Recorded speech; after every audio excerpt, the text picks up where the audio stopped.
We can hear you Yes, well. Danny, welcome to Cybersecurity 101 with Joe and Larry. How are you doing today? I'm doing well, thank you. Yeah, and it might be helpful maybe to set the context for our listeners. Why are we talking to Danny? So Danny and I were introduced actually about a year ago next month by a mutual friend. Okay. And She told me that Danny had graduated with a Bachelor of Science in computer science and was very interested in getting into cybersecurity. So we've had a few conversations, and I've been kind of keeping in touch with him on his journey. And he recently landed with a managed service provider, which is kind of like an IT company that provides services for small businesses, right? And I was super excited about that because this particular company that he's working at, they actually offer security services, Oh, and they offer a SOC, they offer SIM, they offer different things. And I loved the fact that he took this opportunity to get his foot in the door with a company that offers both the IT stuff that he can kind of do now, and then he could maybe even, gradually get into that with them. But that's why I wanted to have him on the show, because I think our listeners are listening to this because maybe they were in Danny's shoes. They just graduated from college. There's a lot of folks that are graduating right now, and they're trying to figure out, okay, how do I make this happen? And Danny's been at it for about a year. So I'd love to hear, Danny, from the yes. time you graduated, tell us your experience. What have you gone through? What have you learned? And how do you feel now? I'm I'm feeling to start at the end for a quick brief moment of I'm feeling better now about my career, my progression than I had in a long time. And I knew that from where I started, like after I graduated, it was pretty hard for me to find actual tangible work in the fields that I want to do and get into because cybersecurity isn't something that you just start off into. It is a mid-level career. For even if you have the degree, everything else like that, you're going to get very lucky if you can find anything right away. That's right, Like, Larry, right? It's tough. yeah, It's It's tough. rough. But they want very you to come lucky. in with experience already. Oh man. Yeah. And so it was the thing of to where looking at the other places, people were like, all right, so then your best bet is going to be basically then trying to find IT or then just to That's right. start off somewhere in that to then build that skill set and then just basically keep on making the small steps forward. Where for me, Mm. I after a little bit of not being able to find like active work, I did just basically take a job for a while where I was basically in corporate sales for a bit, and Mhm. then I was doing like some things helping with the computers around the office there. But I realized fairly quickly that this is not the type of work that I want to do. Like You I don't found want to out just be you didn't like sales, right? You found out I that do pretty not want to be quickly. chasing that dragon every single month looking to try and Right. close out another deal. Right, right. Right. It's not Goodness for no. everybody. It's not for everybody. No, It's a Yeah. special sales is skill. rough. Yeah, you have to like it. Yeah.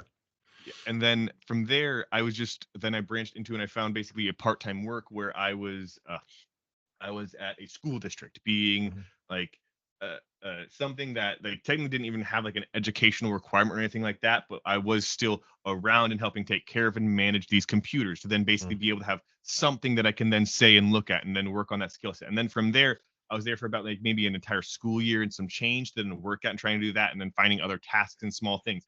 I technically started my own IT company in the Mhm. fact of I made a business license and I'm still paying for the business license yearly, but it's one of those things of to where my end state and goal was as you all probably have an idea of when you're the person that people know of, oh Danny, he knows computers, ask him about this. And I'm Build a like so I website for know me. Danny, yeah, go so like build a website for me. yeah, it's like, could you make me this website? Or it's like, hey, do you know how to set up a surround sound system for my in my house? And I'm Yeah. like, Can you okay, remove spyware from my mom's computer? yeah. Yeah. It's like, how does the internet works here? And I'm like, Right. okay, wait, look, I do know how to set up a surround sound system, Right. but not because of the computer stuff. Okay. Like, So uh, I have a question. What and when did you get interested in cybersecurity? Um, when did that occur and why? so it was always like I would say the thing that made me like actually start to like care about it and be invested is when I was starting to take more classes in, like, after I took a first class in computer science, it's something like you always know about cybersecurity. But when you don't know about cybersecurity, your understanding of it is you look at a computer screen, things like the matrix happens on the screen, you then turn over to someone and say, I'm in, and then you're like, and then someone says, in English, please, and you say, like, this is how we got inside the NASA. Now we have the launch codes, and then people just like clap and are amazed at you as you just sit somewhere with Cheetos and a hoodie on, even though it's like the sweltering summer. But as I learned more about what it was, and then finding out about the history and then all the weird elements of it, it became more fascinating to me because cybersecurity, like, even in IT and technology and comp sci and cybersecurity and everything, there's always a human element to it. There's always the end users and the people involved. Mhm. And cybersecurity very much so pulls at something that I always found fascinating and very interesting, and something that I always had a knack for, or at least a predisposition to enjoy, which was pulling things apart to then figure out what they do, how they work, what are Mm. the constituent pieces that make this whole, and then how do we mess with this, or how do we break this? To where cybersecurity is not just, oh, well, this program broke. How do things work inside this program? It is fundamentally an area of, so I know that so like, I know you're playing tennis right now. I'm going to throw a football onto it, figure it out. It's a bunch of the different random things and pieces and stuff that you wouldn't even imagine interacting, and how they then come together to impact the holistic whole of a system. It's something of like I remember one thing that really probably was something that really absolutely captured my mind, and I honestly probably want to try and read some more about this because I've only read like cursory articles, but was the Stuxnet virus. Mhm. Oh yeah. We actually had we had Chrisman on, and Chrisman was a manager at Chipotle, and he was listening to a podcast about the Stuxnet virus, and he's like, I have to get into this field. And so then he ended up becoming a SOC analyst at NASA, and Yep. and then his security career took off from there, and he recently just started his own business. So Chrisman, Oh, you'll have to Yeah. have you come back on the show and tell us how that's going. But Yeah. the Stuxnet virus, the complexity of that, and that show, I think it may have been on the Darknet Diaries, but it was a podcast. I don't know how you heard about it, Danny, but yeah, and highly relevant in today's geopolitical situation as well. yes. But yeah, so you got some interest in there, and I was looking at your LinkedIn, and you took some interesting classes, in AI and cloud computing, security, malware analysis. There were some projects you listed that actually sounded kind of interesting. Tell us about what was the MPI Angels and Devils project about. That sounded kind of interesting. So it's the, I don't want to say like the thought experiment, but the game theory concept of you have a you have an angel and a devil, and it's the question of an angel can go anywhere on a 2x2 grid, and then they can go anywhere, they can go to any square on this like within like I think like 100 units or something like that, or whatever, like X amount of units that they can go forward. And then the devil can block off one square on this infinite grid. And then it's this game theory concept that there was a lot of other weird stuff that even I was struggling to try and read through, about this idea of how do you then, like, could the devil ever capture the angel by fully surrounding them inside this infinite grid space? And then it's going through the game theory of how you then block off the space, the items and the elements between them, and then how the devil, if they're only able to block off one, when the angel can move so far at any one time, to then be able to fully actually capture the angel based upon some rules of like how you operate the system in the game. And so then what I did was basically I created a multi-threaded processing environment of like, of running that game through on multi different, like, basically I found like a very rudimentary method of basically running that game. I probably could have spent more time, tried to make like an actual like AI process of running it through. But then again, that would be me and my bachelor's trying to replicate what people literally were getting doctorates for. So I'm not going to knock myself too hard for that. We're basically then running this in that environment to then see basically the distribution curve of the angel's ability to evade the devil. So there's this That's question of, interesting. shouldn't the angel always be able to evade it? But there's these things of through like long series of mathematical processes, they're able to show proofs that the devil could eventually always capture the angel upon these criteria in the system for how far they can go and what they can do because of following some game theory ideas on the long term. And so it basically ran a multi-threaded process of having that run in many places at once to then be able to then create a faster, like the thing with multi-threaded processing of, hey, able to do things and then share information between them more effectively to then basically Gotcha. reach an end state. Did you write that in C++ or what programming language did you write that in? C++? I did that in C++ using a couple different libraries that I was able to pull, and I was working in a group with another friend of mine to where like I was in charge of the multi-threaded processing and calls. He did some of the logic for the game, and then I was basically trying to coordinate where we were trying to get this to actually like execute and how to get it running, and also make sure that we handled garbage collection, because when you multi-thread and you don't get rid of those things, guess what? Things crash faster. Yeah. So interesting.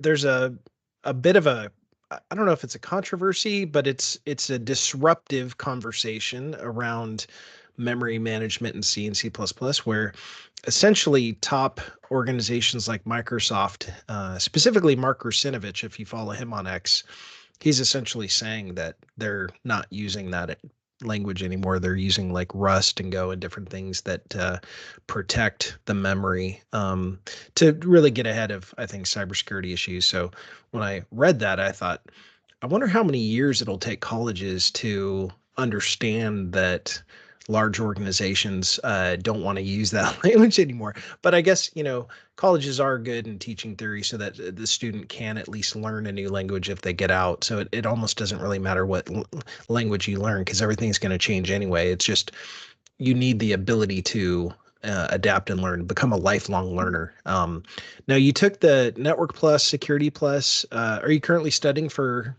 any certs now, or what's kind of your thoughts around certificates currently? I know that my certificates were very valuable and useful for me professionally, and give me opportunities, because something beyond like, it's one of those things of where also professionally you have to be able to show that you have some edge, something that you're doing to then still pursue and then learn and gain certain like skill sets or knowledge. Especially for me at the time when I was I got those, I was only doing the part-time job with there. So it's like I had a lot more hours in the day. So it's the fact of I need to show people that when I'm trying to find like the type of jobs and areas I want to work in, that like I am still working on this. I am not That's right. stagnating. I'm Yeah. not just only trying to do little things here. I want to learn. It's often to get you in the interview. Because if you don't have those things and someone else does, guess who's going to get the call for the interview, right? So Yeah. yeah, it's often to just get from the resume to the interview. Now, one of the things I noticed, you were telling me a few months ago, hey, I'm interviewing with this MSP. You're like, I just had this stage 2 interview. It was 2.5 hours. Tell me what that's like. That's a long interview. Oh, Two and a yeah. half hours. Wow. Like It- what Wow. what was going on there? Like what were they You want to take a digging breath into? first before you tell them? Yeah. Oh, and to answer the earlier part, I found them useful, and they were I'm looking into a couple different things. I probably want to try and look at some of the Cisco networking ones, or Yeah. some of those like early ones for that type of work. I am trying to look into some more cybersecurity oriented. I may eventually try and go for Pen Test Plus in the future, because We'll I know come that that's something that'll keep you safe. we'll come But back to networking right after this, because I want to ask Larry a question about networking. But first, the 2.5 hour interview. Had you ever been through anything like that before? What was that like? I don't think I'd ever actually been through a 2.5 hour interview.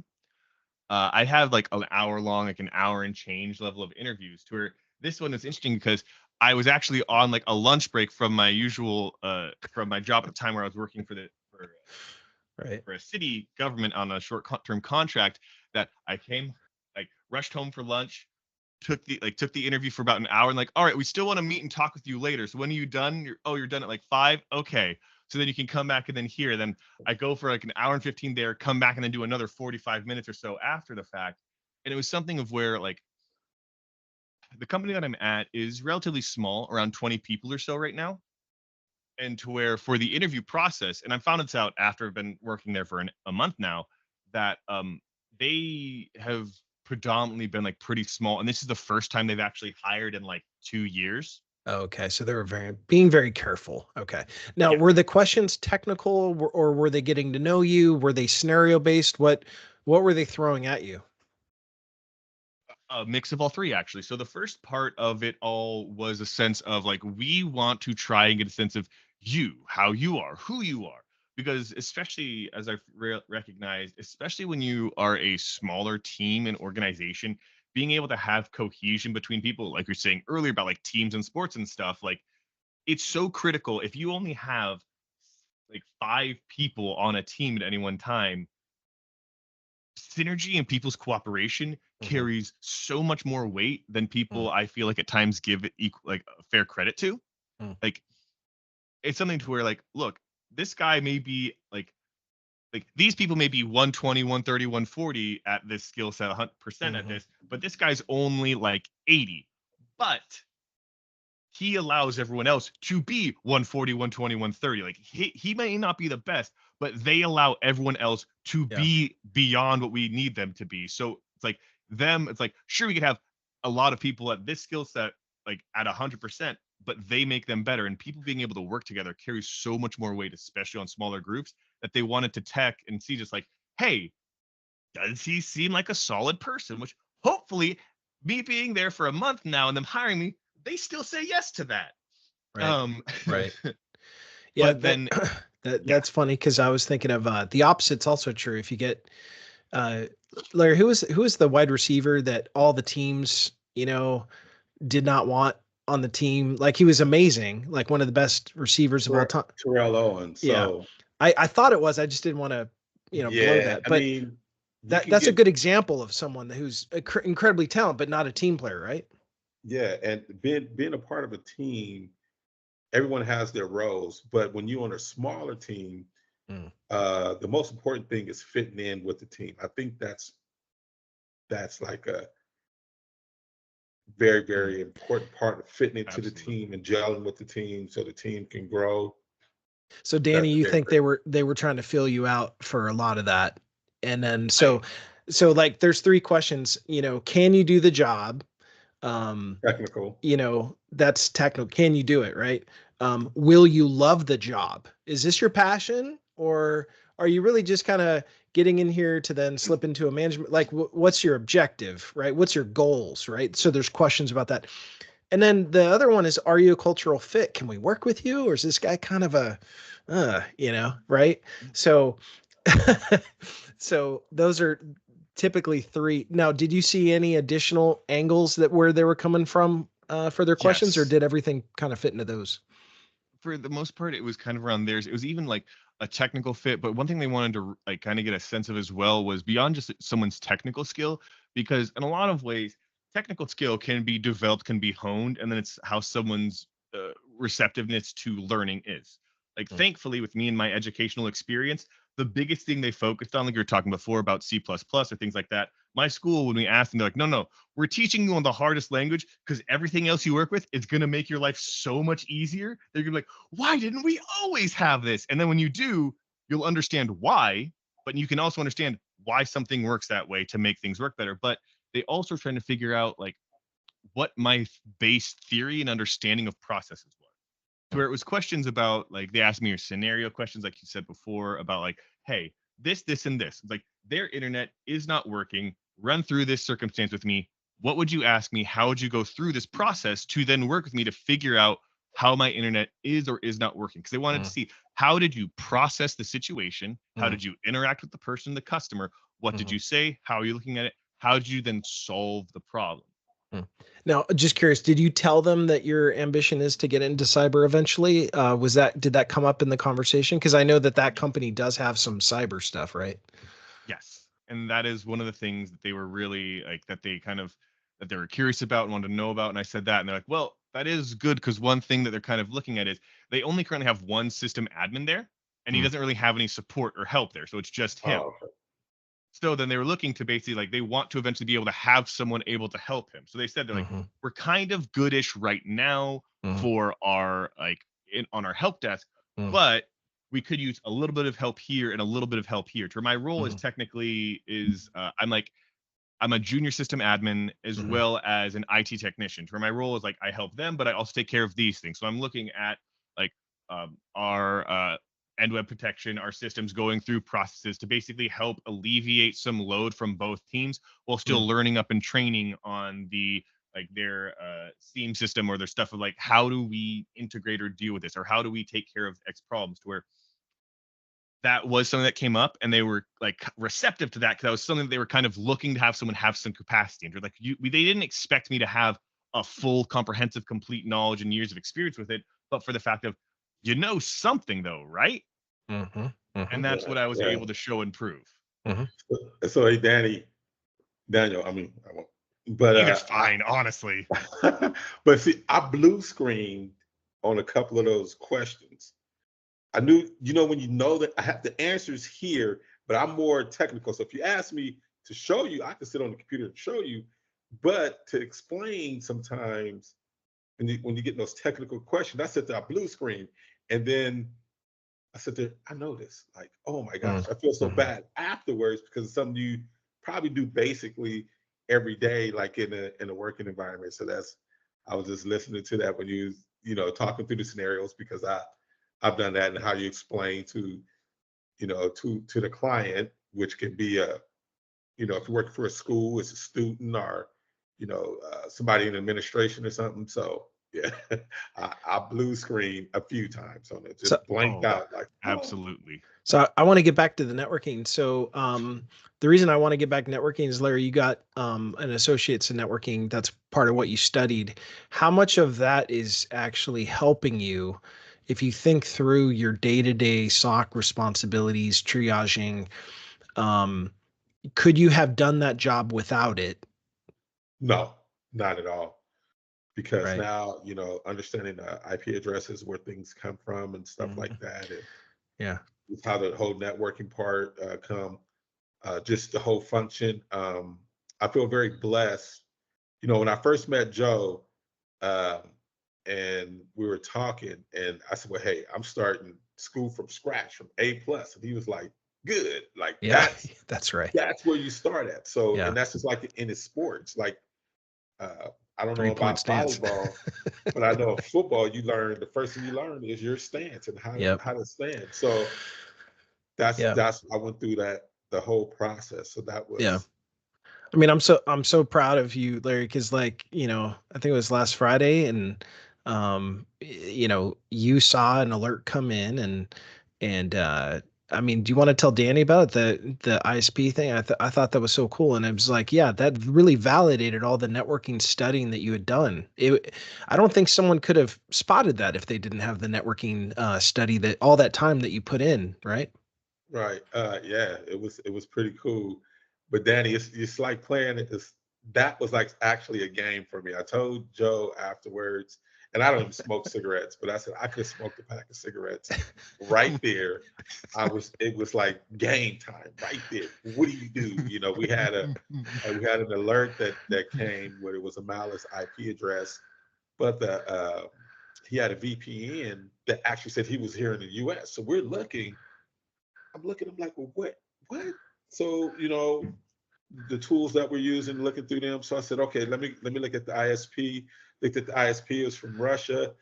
Then I just start shooting that up the ladder to, and this is where working on a team comes in, 'cause that I'm shooting up the ladder to everybody that need to be involved in it. And we caught it in time before they caused any damage Yeah. to the client, There, which was great. there's so many things that were perfectly executed there, right? Yeah.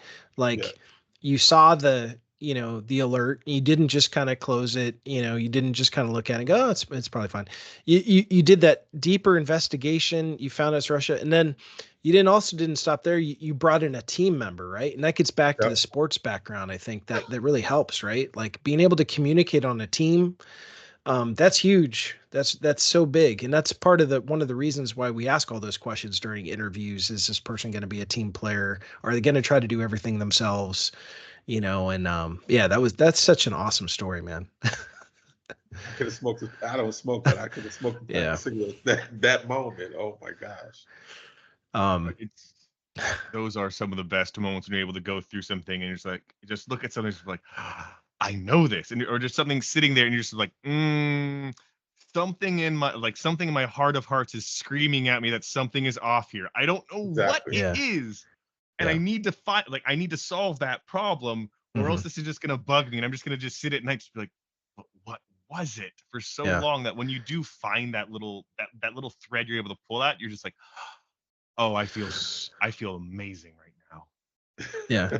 Well, Danny, you're on your way. I mean, half the battle is just establishing extreme competence, responsibility, executing in all the tasks and everything that you're doing, and kind of inching your way closer and closer and closer to that which you want to be doing, and I think you mentioned you had a couple of like professional questions. Anything you want to ask Larry, because Larry's kind of been through a similar path where for a couple years, interviews, study. I mean, and I know that all the listeners to the show, one of the reasons they listen is because they're on that same path, right? So you might be asking a question that everyone's thinking, right? So I guess like one of them would basically be like, what do you feel was one of the skills that helped you transition into or find your position most effectively? So I knew what I wanted before I even started. So I knew that I wanted to be in cybersecurity, but the biggest thing was the how to. Well, how do I get into it? What's tools that I need to know?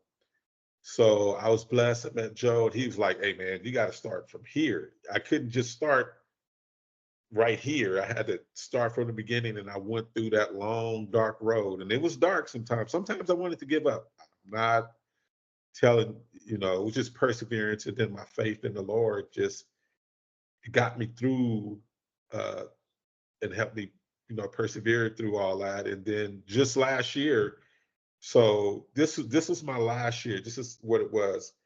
Um, Patriot, they just started a MSP. So, and I was on the weekends, but I was studying too.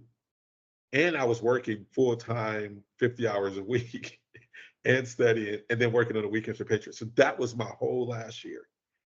But I persevered through it. And I knew at the end that this was something I really, really wanted to do. So all I got to say is just hard work and network through it. Mhm. Yeah, just hard work and persevere.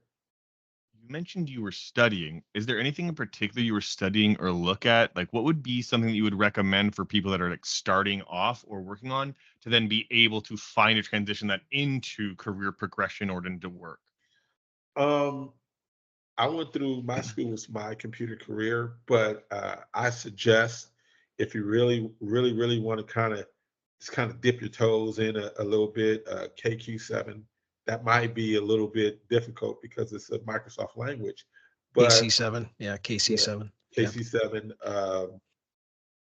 TryHackMe, Udemy. If you just want to get on there, the course is about like $9 to $10 or something. You can get Mm. those courses, the beginning courses, and just go through those courses, suck it in. They do a good job at just teaching you and always start from the basic Mm. with anything because if you don't have a foundation, I feel it won't really help you that much because it'll be some things that you'll miss. So Yeah, it's a that's my bunch of tip. those small little pieces I'm even finding with myself, with my work and my coworkers. Like Yeah, my background in computer science versus some other people who didn't start there. yeah, Like there's stuff that I understand and know and look at and process in those ways. I'm like, yeah, this makes sense to me. Of course. They're like, oh yeah, we have this stuff, and then that's why this like, yeah, that was breaking. So then this is probably the reason why. Like you're mentioning how your networking understanding and knowledge, like just this past week, I was over at a site trying to fix something or take care of something wrong with a network device that was not actually connecting. And I was like, all right, they're able to send this device. This is connecting here. But I was like, but because of this stuff, this isn't pinging. I'm 90% sure that because this is not pinging through the primary DNS address, that then this means that this device does not have actually a good DNS hookup and like lookup. I was like, I can't remember how to fix that. It's like those things which were Mhm. I know a lot of theory. I'm like, I'm like 90% sure this is the issue, and I have to do these types of things. I don't know the appropriate syntax right now to be able to tell it to do this. And then just like telling my, like, I remember I was telling my direct manager, like, oh yeah, no, you solved the problem. You just didn't know the buttons to press to actually like tell the computer to fix itself. Like, Yeah, okay, that feels good in a weird way. Right. it does, because you know, and that's what I was saying. You know, it's from the education that you got. It's just the actual physically doing it. So no, I totally understand, because I sit there sometimes like I said, I know this. Mm-hmm. Then I take a step back and yeah. Yeah. And the fun part of reading manuals to be like, okay, but how do I actually put in the right instructions? They're like, I know the magic I must use. Yeah. What is the incantation that we need? So our top engineer here is someone who continuously reminds us to read the manual. So he is so funny too. But yeah, he just reads manuals, and he's a voracious reader, you know. Oh wow. And that's his thing. I mean, he's got probably 20 years of experience, but he still reads manuals. And you know, because we can't remember everything, but if we know which manual to go read, how it should work, and that's his secret on why he's so good, is he reads manuals. So for Microsoft, that's the learn.microsoft.com. Anyone wants to learn anything about Microsoft, you can go to learn.microsoft.com. You can read the manuals for Intune, for Azure, for Sentinel, for Defender, for Purview, you name it, it's there. Now, it's a lot of information. One of the things you can do is you can use AI to help you digest it. So if you use the you know, the Edge web browser, then Bing Chat is kind of built in on the top right. Yeah. You can expand that, and you could ask Bing to summarize this web page. So you're browsing a technical article, and you use this little AI slide bar. You know, it's built into Edge. Hey, summarize this for me, and you can ask questions about it. You know, so instead of reading a 700-page manual, you can say, hey, here's this DNS problem I'm having. What should I do next? In ChatGPT, there's this concept of GPTs, and one of them is like a troubleshooter, and you know, like a network troubleshooter. And so when we hired someone for our service desk, first thing I did on day one is I showed him that tool, and I said, look, I don't expect you to know everything. But I want to arm you with all the tools and resources of where I think you should go, and I encourage you to use this AI troubleshooter as often as you possibly can, because I've tested it and it's really good. You know, it's going to give you. It's not always going to be right, but it's going to certainly, you know, point you in some directions and help you think through things. And so the AI chatbots have been pretty killer for you know, service desk troubleshooting, those kind of jobs. Um, uh, Danny, any last kind of thoughts as we kind of wrap up? Any other questions? Anything Larry and I could do to help you? Gosh, immediately, like, I can't think of anything critically big immediately. It's something to where like have that moment sitting in the shower later and then just be like, oh wait, yes. To then, Okay. but it's like one of the things you're saying, like, yes, like reading manuals, that is one of the most integral parts that I've found. And as you're saying before with learn.microsoft.com, I can also speak to that, to where Microsoft does a pretty good job on their documentation. They have a lot of information there that you can then use to help basically cut down, figure out, or understand how some things goes. And like anything else, as we're probably all very intimately aware, you may not be a super big fan of it, but documentation is your best friend and your most bothersome task, Yeah. because you're going to Yeah. have, like, you're going to be so thankful in like 4 months Mm. when you read something again and say this. So it's like, for me, like, I guess, like, to any like listeners, my recommendation would be like, don't forget to take notes or keep Mm-hmm. documentation, like when you're Mm-hmm. doing any task, because when you look at it a couple months later, it may be in the forefront of your mind, you'll forget some small details. So if you have a Mm-hmm. little bit more to help jog the memory and keep the Mm. documentation there, you're going to have a much better time in the long run, and it'll Yeah. like it, you spend time now to save time later. I want to double down on that. So I have a OneNote that I use for taking notes for anything that I find interesting that's helped me, and I just boom, I just make a little note. And then in the future, if I'm looking up something, I can just type in a couple words and search, and it'll show me all my prior notes. And then the ones that I want to share with the world to help others, I put it on my blog. And sometimes this happens rarely, but sometimes I'll do a search on the internet for a problem, and it points me back to my blog, something I forgot about that I had written an article years ago. And I'm like, oh yeah, that's really funny. There it is. So a lot of people I know write blogs as a journal for themselves, but they're like, hey, if this helps someone else. I think it's funny. Some of my top most hit articles was solving a printer problem, one of the top ones is shrinking SQL Server logs when they fill up a hard disk. So I wrote an article on how to shrink logs, and it's still getting nailed. Like people, it's like 10,000 hits a month. I'm like, it got, indexed in some forums like, oh yeah, here's a great article on how to shrink, because what happens with SQL Server is, it's a database and there's a logging technology. And so depending on, if you set up the transaction logs, in full mode, it'll literally fill up the hard disk and crash the server, and then you have a problem. How do you get this thing back up? How do you shrink the logs? And so anyway, so back to your point, taking notes, writing. So you can do it personally in like a OneNote or an Evernote. It doesn't matter where. Take notes, and then because that's going to help you yourself. It's also going to put it into long-term memory, because when you type something out, it helps you store it. And then when you want to share with others, it's kind of a cool thing. You could put it in a blog. WordPress is free. You can go create a blog and just start writing. And, that's something cool to show future employers, because then employers, on your resume, you can put, here's my blog. They can go and see what you've been learning. And that's really cool. It's like, wow, okay, this person's good at documentation, because that's a skill, because oftentimes when you have to write it up, right? Larry, anytime he escalates a problem to a client, guess what? He's got to write it up and tell the client what he did and what he saw. He's doing that every day. So that's a skill and that's a muscle, that you build and get better at. And Ask questions. Ask questions. Important. Yeah, asking questions is big. I'm not asking questions. I'm not asking Joe. I will ask anybody to get the right answer. That's a very, very key. To me, it's a very key thing. Don't be afraid. A lot of people are worried about asking questions. Oh, they'll think I don't know everything. It's like, okay, we know you don't know everything.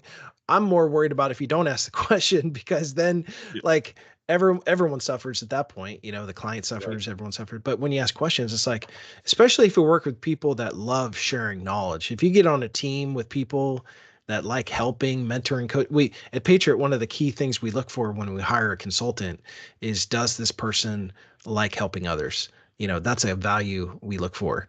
And because then when we bring someone like Larry in, he's got a ton of questions. We've got all these people like, oh yeah, man, let's sit down, let's go through it, let's share, let's dig into this thing. And it fires us up. Not everyone's like that, but that's the culture we have here.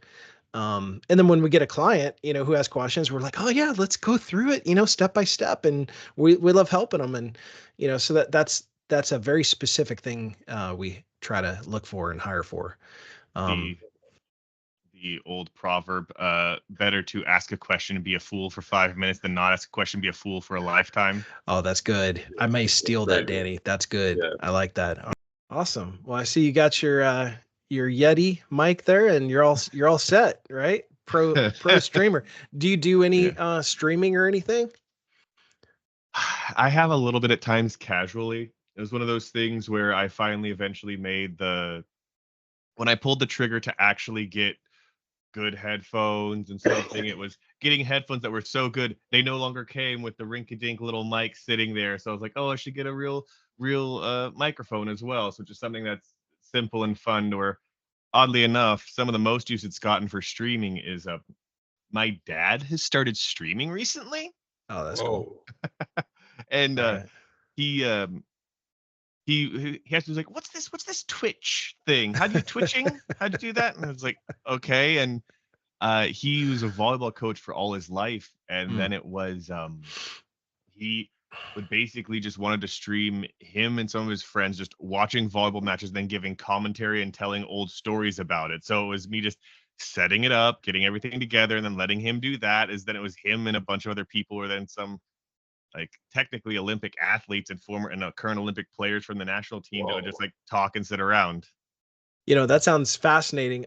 Please share a link to that so we can put it in the show notes, because that just sounds like a very interesting thing to listen to.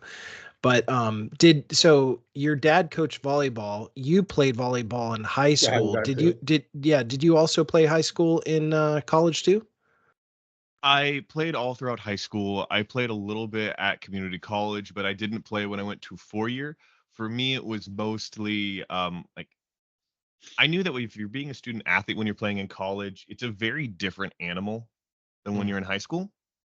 It becomes something where, uh, despite what you'll see at times, a lot more often than not, you are an athlete that is also a student, not a student that is also an athlete. So your primary focus becomes, how do I get to practice? How do I do this? Everything is in service to you performing in the sport. Like my brother and sister, my older brother and sister, both went to school for sports. It was one of those things of to where their degrees became okay because of the restrictions of your sport.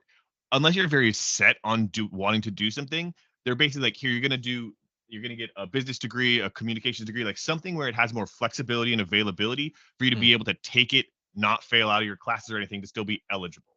Where for me, I had varied interests. And then I wouldn't have been, if I tried to play sports while I was in school, I wouldn't be able to, like, I was a double major. I wouldn't be able to do that if I didn't if Oh, I okay. played sports. Now, the double major was cinema and computer science. Is that correct? Correct. So tell us about that. Those are two very different things. It's a very oddly enough, it's a very common thing to when I tell people I was a double major, like, oh, what'd you do? Because they know that like maybe I work in like IT cybersecurity stuff now, and they're expecting it to be like, oh, I got a degree in like a business in computer science or something like that for the field. But then when I say, I was like, well, I got a degree in like film, cinema, like screenwriting, and also computer science. And the usual response is, oh, because Yeah, there's a story there. yeah, it was one of those things of to where I was always the creative, flowery kind of person to just use fun language or whatever was going on. I would be the artsy fartsy kid in the family. Uh, but then as I got into it and I was starting to work, and I originally was starting off as just film. Then as I learned a lot more and more about like the field and the realities of actually working in the field, that like technically originally I was going to go into video journalism. And then I knew the stuff that I would want to do, because I do have a personal belief like every person has their own story and their own story to tell, and that you could just have to find how to basically phrase to let people tell the amazing story that is someone's life.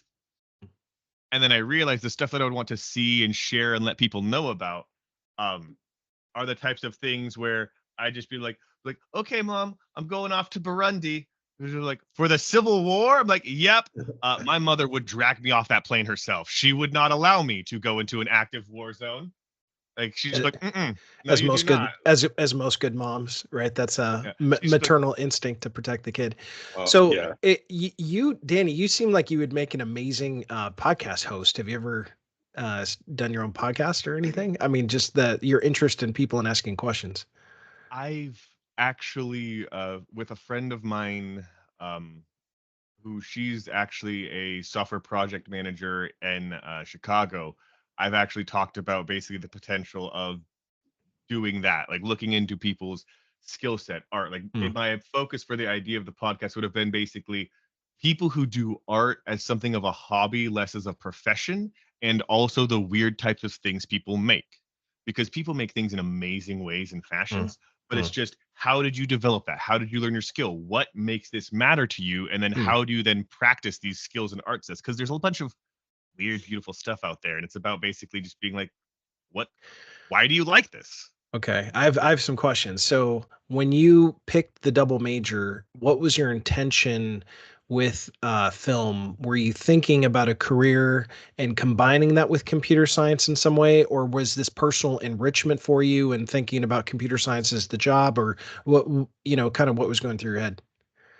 So originally for me, it started as film was what I was thinking I was going to do, then be like a writer or be in that field somewhere like that. Because I just knew that like from how many talks and stuff I had, like compared to how I feel a lot of other people originally looked at college, which for a lot of people in my experience and in my generation, I'm 31 now. Um, a lot of people kind of got the thing of like, no, you need to go to college because that's then how you get a good job. People get thinking that with whatever degree you get, it has to then be in this field or something. But I even remember when I was in high school, there were people from the Secret Service that came and were talking to us. And someone asked me like, so would you guys get your like degrees and whatever? And when I was like, history, he was like, look, I like, and it was kind of like reinforced that like a lot of places and people just want to see that you've been able to go to college, to see that you can stick to a process, a program, and show that you've learned and developed skill sets over time. Mm. And that's What's it? so it's like just getting a degree Mm. matters more. So I was thinking of film as like, oh, getting a degree to be able to show that yes, I can go to school and I can learn and achieve things. And then from there, when I started to learn and realize the realities of having to work, like I realized I didn't want to be an intern for 2 years and then start getting paid $30K a year. So I then took a class in computer science, and I was like, okay, like I always had like an interest in technology, computers and devices and equipment. But after taking just like a course in it, I was like, this is actually really interesting to me, because where with film, a lot of it is, it's not immediately tangible skill sets that you develop. It's kind of like understanding process, form, function, how you write a script or how you try and then do some certain things. It's not really like we're making you more creative through education. It's very hard, if not almost impossible, to teach creativity, because that's something that requires like personal enrichment and development and thought. Whereas with computer science, and I'm taking a course, I can demonstrably point out what I know now. I can just be like, that is a C++ program. This is what it's doing. This is how it's iterating. This is how we're building something with this. And this is how it's doing things. And I could look at it and realize and know that I have learned and developed a new skill that I did not have before. Yeah, it's harder to show with film, other than maybe producing a film or a short story or something, artistic, right? I've a million questions, but Larry, you have some similarities. Larry is artistic, right? It was successful in music, successful in sports. You guys both have a lot of things in common. One difference though is Larry, I'm guessing that the Secret Service didn't try to come to your high school and recruit. Oh no, not no. Can you share with Danny a little bit about, Larry, how you grew up and because I mean you guys came from different worlds, Different worlds. So actually, I'm born in Los Angeles. From the age of from when I was born to 11, I grew up in South Central Los Angeles, and then we moved to Chicago, and then there I went to junior high school and high school in the south suburbs of Chicago, Everett Central, and then it started. Then life started. And then I was in the military, and then I lived overseas. So yeah. I mean, I read your bio a little bit, and you played volleyball, which I did read. You look like you enjoyed that, and yeah, and anytime you're doing anything with like with sports and being in a team, because being sports in art is totally different, because art is more individual, and in sports it's more you're in a team, you're in the function. So I wonder, how did that help you in your cybersecurity? Good question.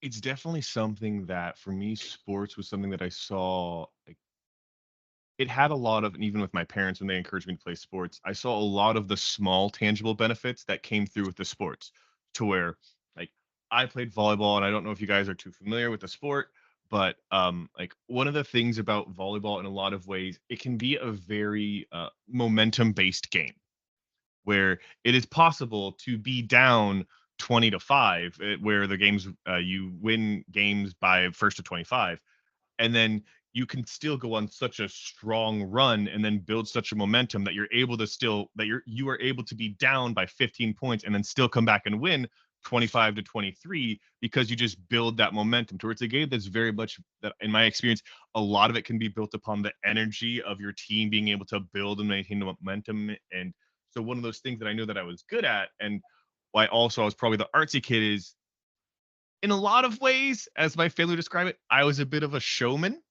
I would basically be the person to try and then encourage, get people there and get people working together and cooperating and then understanding and like figuring out people to then make them most effective in a team environment. Mm. And then when it came to dealing with computer science and then cybersecurity, that's something that like I had people and professors tell me that that's important, that's critical as a skill.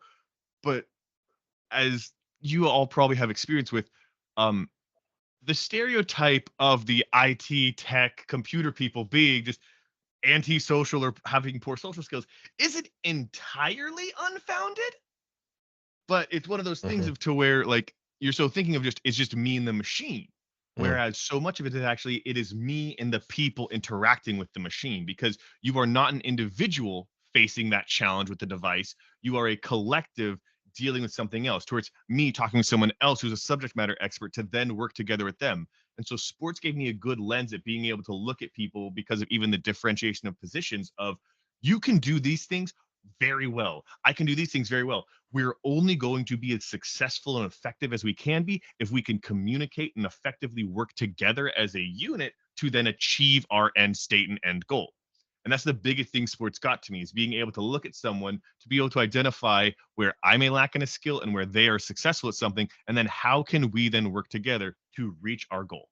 Totally. Yeah. Yeah. I mean, there's so many good lessons from sports, Larry, any of that speak to you? I mean, Oh yeah. as a coach and an athlete. Yeah. Yeah. So with sports, you have a structure. You have your, you have your team, then you have your assistant coaches, then you got your head coach, and you might have an owner of the club, or we will say like the what do they call them, general managers or something. You might have one of those. So when I look at the SOC team I'm on now, we have that structure. I'm a SOC 1 analyst, so we have our team, and then if I have something I don't understand, I can always go to another teammate, and we communicate and work together on it. But what the music taught me was how to do stuff as an individual too, and work as an individual, because those type of things, when you're doing art and stuff like that, or you're doing music, that's more individual than it is team. But if you combine them both, I think that's where it really helped me out in cybersecurity, because that's what I did. So good. That's so good. Well, it's been awesome, having you on, and Yes. congratulations on the new job. Let's stay in touch. I'm highly confident that in 3 years you're going to be back on here telling everyone, where you're at, and definitely wish you tremendous success and blessing, in your life and your career. So thanks for coming on. Thanks, Thank Danny. you guys. Have a great day. All right, take You care. too. Bye. Bye.